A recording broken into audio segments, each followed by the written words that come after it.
तो hello everyone, आज हम फिबोनाची सीक्वेंस के बारे में जानेंगे। तो उसके लिए जैसे कि ये सीक्वेंस में क्या हुआ, फर्स्ट टर्म 1 है, सेकंड टर्म 1 है, third term 2, fourth term 3 and ऐसे आगे टर्म्स आ रहे हैं जो कि इनका एडिशन है। 3 + 5 8, 8 + 5 13 and 8 + 13 21। In the similar way ये सीरीज आगे बढ़ती है। तो ये फिबोनाची सीक्वेंस में मेन दिक्कत क्या रहती है कि सपोज आपको 100th टर्म ढूंढना है, तो उसके लिए आपको क्या करना पड़ेगा, उससे पहले के टर्म्स ढूंढने पड़ेंगे ताकि उनके एडिशन से आप ढूंढ सको। तो एक तरीके से 100th टर्म ढूंढने के लिए आपको सारे 100 टर्म्स कैलकुलेट करने पड़ेंगे, जो कि बहुत ही टाइम कॉस्टली बन जाता है। वहीं अगर हम ये सीक्वेंस ले लें 1 4 9 16, इसका सो ऑन ऐसे बढ़ रहा है, जो कि स्क्वायर्ड सीरीज है, इसका 100th टर्म कैलकुलेट करना है, तो हम डायरेक्ट क्या कर देंगे, 100 स्क्वायर। तो बेसिकली ऐसा ही कोई फॉर्मूला होना चाहिए जो कि nth टर्म पे डिपेंड करता है, that will make the time costliness reducement. तो हम आज उसी फॉर्मूला के बारे में डिस्कस करेंगे, that is well known as Binet's formula. तो आज बेनेट्स फॉर्मूला जानने से पहले हम सबसे पहले ये इक्वेशन है x² = x + 1, इधर इसे हम x से दोनों साइड मल्टीप्लाई कर दें, तो x³ = x² + x। और हाँ, जस्ट अ सेकेंड, हम फिबोनाची में ये कह रहे हैं f(1) = 1, f(2) = 1 and f(n) = fn-1 plus fn-2। मतलब उसके प्रीवियस के यानी कि 13 कैलकुलेट करने के लिए इन दोनों का एडिशन करना है फॉर n ग्रेटर देन 2। सो यही है इसे फॉर्मूला के वे में, अभी जितना हमें मालूम है उसके बेसिस पे लिखने के लिए हम इसे इस तरीके से लिखते हैं। तो यही नोटेशन को फॉलो करते वक्त अभी हम करेंगे। तो जैसे कि x³ किया तो x² + x, that is equal to 2x + 1। अब सॉरी, मैंने आप 2x + 1, द रीजन इज कि x से आपने भले मल्टीप्लाई किया, x² को आप लिख सकते हो x + 1 + x, that is equal to 2x + 1। तो x⁴ यानी x से मल्टीप्लाई कर दिया इसे, तो ये आया 2x² + x। तो यहाँ पे वापस मैं वही करूँ, 2x + 1 + x is equal to 3x + 2। फिर वैसे ही x⁴ आया 3x² + 2x, that is 3x + 1। क्योंकि x² क्या है यहाँ पे, बेसिकली x + 1 के बराबर ही हमने लिया है उसे, 3x + 1 + 2x, that is 5x + 3। तो बेसिकली इधर हमें एक इंट्यूटिवली हम कह सकते हैं कि x⁴n is equal to f(n)x + f(n-1). But ये सही नहीं है जस्ट इंट्यूशन से कहना, तो इसे हम प्रूफ बाय इंडक्शन मेथड से देखेंगे।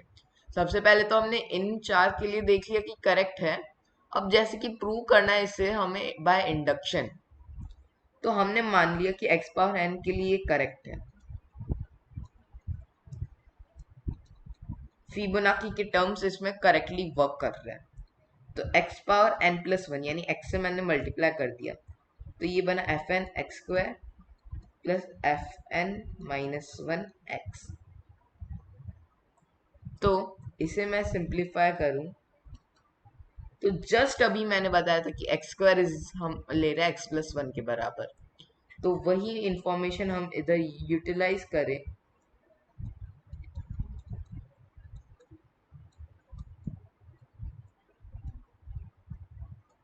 तो xn + 1 देखो ये x के साथ मल्टीप्लाई में है f of n plus f of n minus one plus f of N.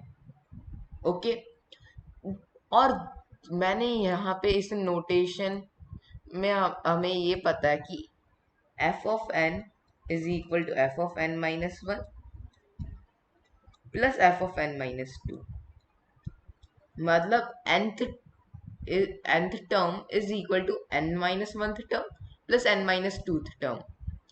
तो इधर भी कुछ सिमिलर है, f of n plus f of n minus one, तो इधर ये इक्वल होगा f of n plus one के। ओके,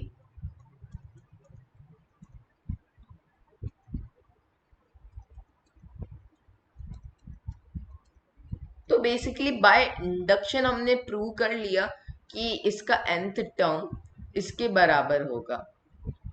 तो बाय इंडक्शन अब हमें एक आइडिया आ गया कि हाँ ये करेक्ट है, तो यही यूज करना है। अब हमें यही यूज करते हुए हम एक फिबोनाची के लिए फॉर्मूला ढूंढने वाले हैं। इधर जो भी x की वैल्यू है वो फॉलो कर रहा है कि x square is equal to x plus one. अगर वो इसे फॉलो कर रहा है तो x of n is equal to f of n x plus f of n minus one, ये हमने माना है। Okay, x square is equal to x plus one हमने माना है। तो ये जो equation x square equal to x plus one, इसके रूट्स क्या है, जस्ट इधर हम साइड में देख लेते हैं। X square minus one equal to zero, तो x is equal to one plus और minus root five by two. देखो अभी इस प्रॉब्लम की सिंप्लिसिटी के लिए, और बाद में हम इसे एक नाम भी देंगे, तो अभी के लिए हम इसे एक तो x is equal to five इसका रूट है और दूसरा माइनस वन अपॉन फाइव। अब हमने माइनस वन अपॉन फाइव क्यों कहा है दूसरे रूट को, फाइव है one plus root five by two. Okay, और माइनस वन अपॉन फाइव क्यों दूसरे को, क्योंकि दोनों का प्रोडक्ट किसके बराबर है, c के, सॉरी c बाय a। दोनों five into minus one upon five का प्रोडक्ट माइनस सी, सॉरी सी बाय ए के इक्वल होता है। तो बेसिकली इन दोनों का प्रोडक्ट माइनस वन होना चाहिए, इसलिए एक फाइव माना तो दूसरा माइनस वन अपॉन फाइव उसी के टर्म्स में। अभी प्रॉब्लम के को कम लिखने के लिए ये मैं मान रहा हूँ बस।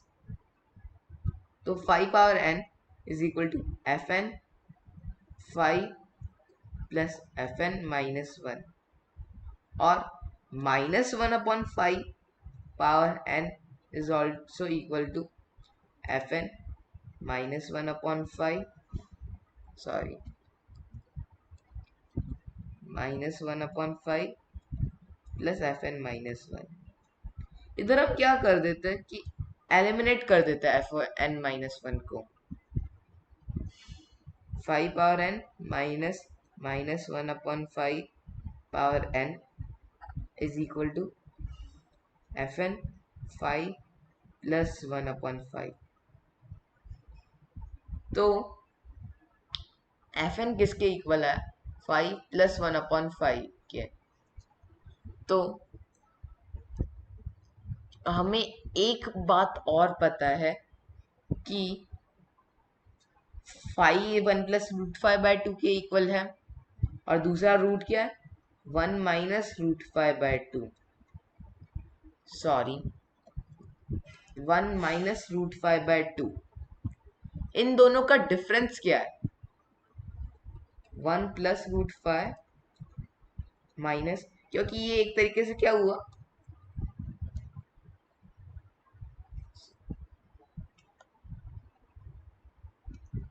Minus minus one upon five, क्योंकि माइनस वन अपॉन फाइव एक रूट है। तो वन प्लस रूट फाइव और वन माइनस रूट फाइव दोनों को सब्ट्रैक्ट किया आपस में, तो ये पूरा रूट फाइव के बराबर आ गया। तो वही मैंने इधर फीड कर दिया, तो f n root five is equal to five power n minus minus one upon five power n. तो एफ एन आया वन अपॉन रूट फाइव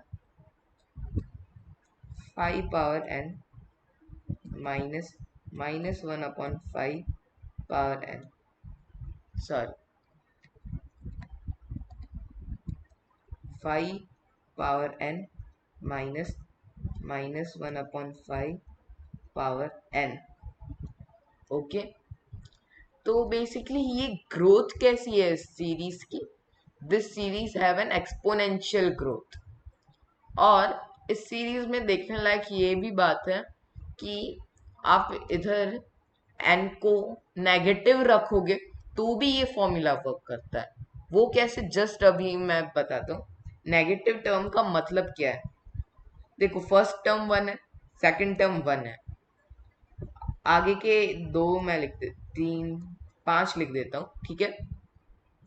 ये फर्स्ट टर्म है। जीरोथ टर्म क्या होगा, ताकि इन दोनों का एडिशन 1 हो जाए। 0 1 1। फिर ये क्या होगा, माइनस, सॉरी, ये क्या होगा 1। फिर देखो, किन दोनों का एडिशन करें ताकि हमें 0 मिले? -1, -1 का एडिशन करके 0 मिला। फिर इधर हम क्या रखें ताकि दोनों का एडिशन करके हमें 1 मिले? 2। फिर -3, -3 + 2 -1। फिर 5। तो बेसिकली आपको लग रहा है ना, एक नेगेटिव आ रहा है फिर एक पॉजिटिव आ रहा है। सिमिलरली फिबोनाची सीक्वेंस है, तो नेगेटिव में इसे ऐसे रिफ्लेक्ट करा हमने, और बेनेट्स फॉर्मूला तभी भी वर्क कर रहा है। It's good. और इधर बेनेट्स फॉर्मूला में देखने वाली एक और बात है, इधर आप n को फ्रैक्शनल रख नहीं सकते हो। वैसे भी फिबोनाची सीक्वेंस में फ्रैक्शनल टर्म हो ही नहीं सकते, और इधर आप फ्रैक्शनल रख भी नहीं सकते। द रीजन इज द -1/5 वाला टर्म जो है वो नेगेटिव नंबर है, और negative number raise to a fraction हम नहीं कर सकते हैं। ओके, तो ये तो था थोड़ा बहुत बेनेट्स फॉर्मूला के बारे में। फिर फिबोनाची सीक्वेंस में ये जो 5 टर्म है वो एक बार और रिफ्लेक्ट करता है। कब? जब जैसे कि आपको रेशियो ढूंढना है।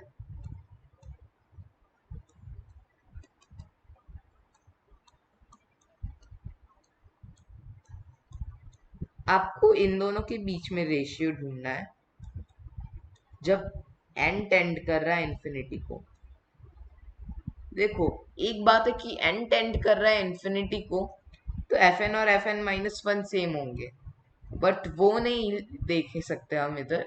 दूसरी बात है कि ये लिमिट है, तो डायरेक्ट उसे 1 के बराबर नहीं कह सकते। fn/fn-1 का जो रेशियो का, उसे हम ये कह सकते कि fn-1 अपॉन fn-2 के रेशियो के बराबर होगा, क्योंकि n अगर इन्फिनिटी है तो n-1 is close to n, तो इन दोनों का रेशियो सेम होगा, जिसे हम फर्दर एक कांस्टेंट k के बराबर कह सकते हैं।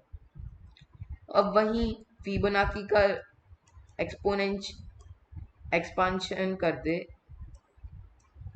ऐसे, और उसे इक्वल कर दे fn-1 अपन fn-2 के, तो ये आया 1 प्लस fn-2 अपन fn-1। वो क्या है, जस्ट अभी मैंने इसे कांस्टेंट k का, तो 1/k is equal to k। तो ये आया 1 plus k equal to k²। तो k² minus k -1 equal to 0। तो k आया 1 प्लस और माइनस √5/2। तो इस वे में देखो, फिबोनाची, देखो रेशियो है ना पॉजिटिव ही होगा, तो हम 1 प्लस √5/2 वाला टर्म लेंगे।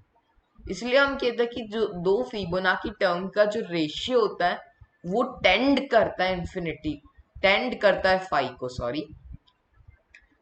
तो इधर एक चीज जो आप खुद से ट्राई कर सकते हो वो है limit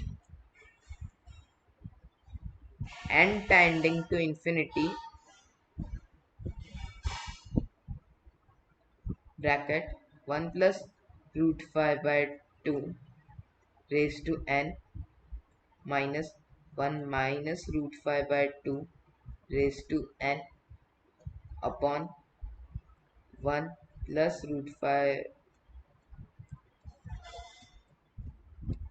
by 2 raise to n minus 1 minus 1 minus root 5 by 2 raise to n minus 1।